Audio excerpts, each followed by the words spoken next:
ఆంధ్రప్రదేశ్లో స్వాతంత్ర్య దినోత్సవ వేడుకలు ఘనంగా జరిగాయి. రాష్ట్ర ముఖ్యమంత్రి చంద్రబాబు అనంతపురంలో వేడుకల్లో పాల్గొన్నారు. ఆయా జిల్లాల్లో మంత్రులు కార్యక్రమాల్లో పాల్గొన్నారు. శకటాల ప్రదర్శన, సాంస్కృతిక కార్యక్రమాలతో అంబరాన్నంటింది మువ్వెన్నెల పండుగ సంబరం.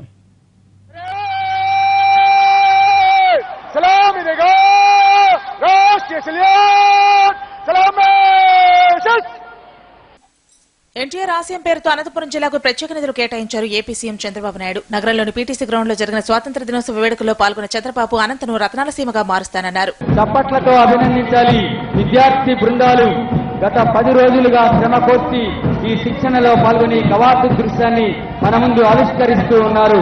ఈ కంటింజెంట్ కమాండెంట్ గా వ్యవహరిస్తున్నారు శ్రీ గోగినేని విజయ్ కుమార్ గారు. ప్రస్తుతం ఈ కంటింజెంట్ కమాండర్ గా వ్యవహరిస్తున్నారు ఆర్ఐ శ్రీ కె సమర్పణ్ రావు గారు. స్వాతంత్ర్య వేడుకల సందర్భంగా అనంతపురంలోని పీటీసీ గ్రౌండ్ లో శకటాల పరేడ్ ఆకట్టుకుంది. ప్రభుత్వం చేపట్టిన సంక్షేమ పథకాల ప్రాముఖ్యాన్ని చాటి చెప్పేలా శకటాలను ప్రదర్శించారు. 2015-16లో దేశ సగటు వృద్ధి రేటు 7.6%, రాష్ట్ర అభివృద్ధి రేటు 10.99%. రాష్ట్రంలోని చిన్నారులు పట్టాల్సింది పలుగు పారా కాదు, పలక బలపం అంటూ అఖిలాండ కోటి నిత్యం పూజించే శ్రీ వెంకటేశ్వర స్వామి కొలువై ఉన్న పవిత్ర పుణ్యక్షేత్రం ఒంగోలులో స్వాతంత్ర్య సమరయోధుల్ని మంత్రి సిద్ధారాఘవరావు సన్మానించారు. వేడుకల్లో పాల్గొన్న విదేశీ వనితలతో పాటు వివిధ శాఖల శకటాలు ప్రత్యేక ఆకర్షణగా నిలిచాయి. కడప పోలీస్ పరేడ్ గ్రౌండ్ లో ఇన్ఛార్జి మంత్రి గంటా శ్రీనివాసరావు త్రివర్ణ పతాకాన్ని ఆవిష్కరించారు.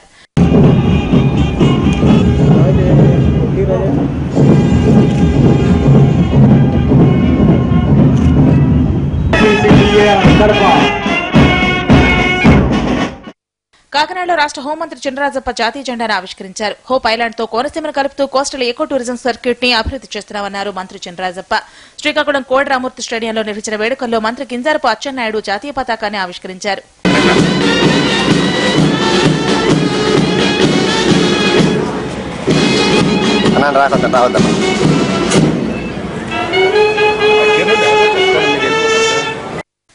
గుంటూరులో పత్తిపట్టి పుల్లారావు జాతీయ పతాకాన్ని ఆవిష్కరించారు. స్టాల్స్ ని పరిశీలించి రైతులకు వ్యవసాయ పరికరాలు అందించారు. ఇండస్ట్రియల్ సిటీగా ఉన్న విశాఖ నగరాన్ని ఆంధ్రప్రదేశ్ కు ఆర్థిక రాజధానిగా చేయడమే ప్రభుత్వ లక్ష్యమన్నారు మంత్రి యనమల రామకృష్ణుడు. విశాఖలో ఆయన జాతీయ పతాకాన్ని ఆవిష్కరించారు.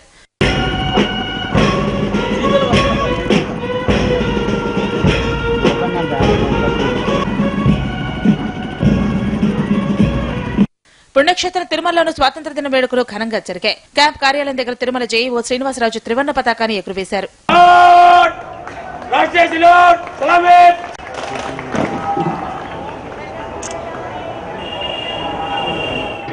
తూర్పు నౌకాదళ పెరేడ్ గ్రౌండ్ లో నేవీ ఆధ్వర్యంలో 15 ఆగస్టు వేడుకలు ఘనంగా జరిగాయి. ఉగ్రముఖల దాడులను సమర్థంగా ఎదుర్కొనేందుకు భారత నౌకాదళం ఎల్లవేళలా సిద్ధంగా ఉందన్నారు భారత నౌకాదళ ప్రధాన అధికారి బిస్త్.